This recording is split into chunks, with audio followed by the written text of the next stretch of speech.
नमस्कार मित्रों। भगवद गीता के 11वें अध्याय का अध्ययन अब हम समाप्त कर चुके हैं। और जैसा कि हमने सभी पिछले अध्यायों में भी किया है कि प्रत्येक अध्याय के अंत में मैं आपको एक परीक्षा प्रदान करता हूं। और इस परीक्षा को प्रदान करने के पीछे का उद्देश्य यही होता है कि इस परीक्षा के माध्यम से आप जो वो अध्याय है उसकी शिक्षाओं को एक बार पुनः देख लें, ताकि जो ज्ञान है उस अध्याय का वह आपके साथ लंबे समय तक रहे। और इस परीक्षा को देने के लिए प्रेरित करने के लिए हमने एक लकी ड्रॉ रखा हुआ है। और यदि आप जो प्रश्न मैं प्रस्तुत करूंगा उनके उत्तर मुझे 20 अप्रैल तक इस ईमेल आईडी पे प्रदान कर देंगे, जो कि इस समय पे आपको स्क्रीन पर दिख रहा होगा, तो हम आपको लकी ड्रॉ में सम्मिलित करेंगे और उस लकी ड्रॉ का जो विजेता होगा उसको निखिल भगवद गीता की एक प्रतिलिपि प्रदान करेंगे। तो निखिल को बहुत बहुत धन्यवाद कि उन्होंने इस प्रकार से ये स्वयं से एक कार्य लिया कि वे आप सबको प्रेरित करने के लिए गीता की एक प्रतिलिपि प्रत्येक अध्याय के लिए प्रदान करते हैं।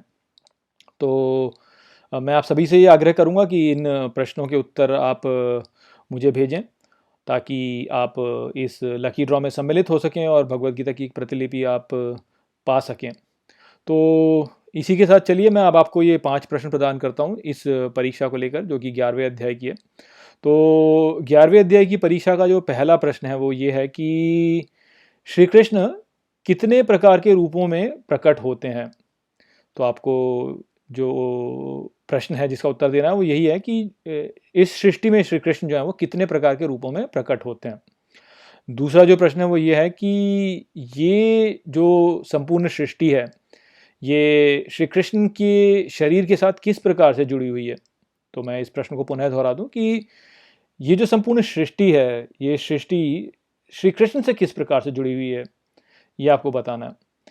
तीसरा जो प्रश्न है वह ये है कि श्री कृष्ण का जो विराट रूप है, विश्व रूप है, जो कि इस अध्याय में अर्जुन ने देखा, उसको देखने के लिए किसकी आवश्यकता होती है।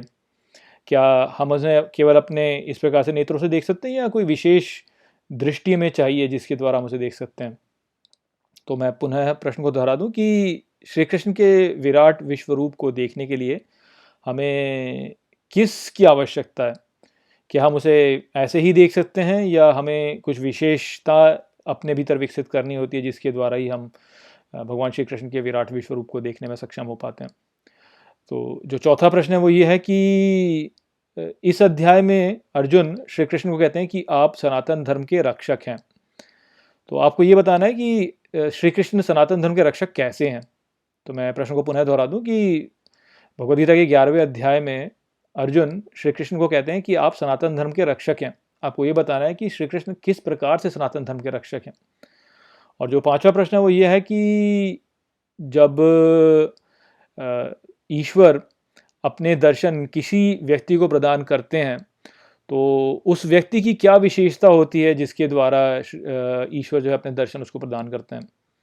तो मैं प्रश्न को पुनः दोहरा दूं कि जब ईश्वर अपने दर्शन किसी भी भक्त को अपने को प्रदान करते हैं तो उस भक्त में ऐसा क्या विशेष होता है जिसको देख करके ईश्वर जो है वो ये निर्धारित करते हैं कि मैं इस भक्त को अपने दर्शन अब दे सकता हूँ। तो ये 5 प्रश्न थे इस अध्याय के। आप इन सभी प्रश्नों के उत्तर मुझे इस ईमेल एड्रेस पर भेज दीजिए, जो कि अभी इस समय आपको स्क्रीन पर दिख रहा होगा। 20 अप्रैल तक आप भेज दीजिए। और यदि आप तब तक मुझे इसके उत्तर भेजते हैं तो हम आपको एक लकी ड्रॉ में सम्मिलित करेंगे और उस लकी ड्रॉ के विजेता को निखिल भगवद गीता की एक प्रतिलिपि प्रदान करेंगे। तो निखिल को फिर से धन्यवाद कि उन्होंने इस प्रकार से एक कार्य अपने ऊपर लिया और आप सब लोगों को वो प्रेरित कर रहे हैं कि आप इन शिक्षाओं को पुनः एक बार दोहराएं, ताकि ये शिक्षाएं जो हैं ये आपके साथ लंबे समय तक रहें। तो चलिए, अब हमने यहाँ पे 11वें अध्याय का पूरा अध्ययन समाप्त कर दिया। मैंने परीक्षा भी आपको प्रदान कर दी है। तो अब हम अगले वीडियो से 12वें अध्याय का अध्ययन आरंभ करेंगे। तो इसी के साथ इस वीडियो को मैं यहीं पे समाप्त करता हूँ। नमस्ते।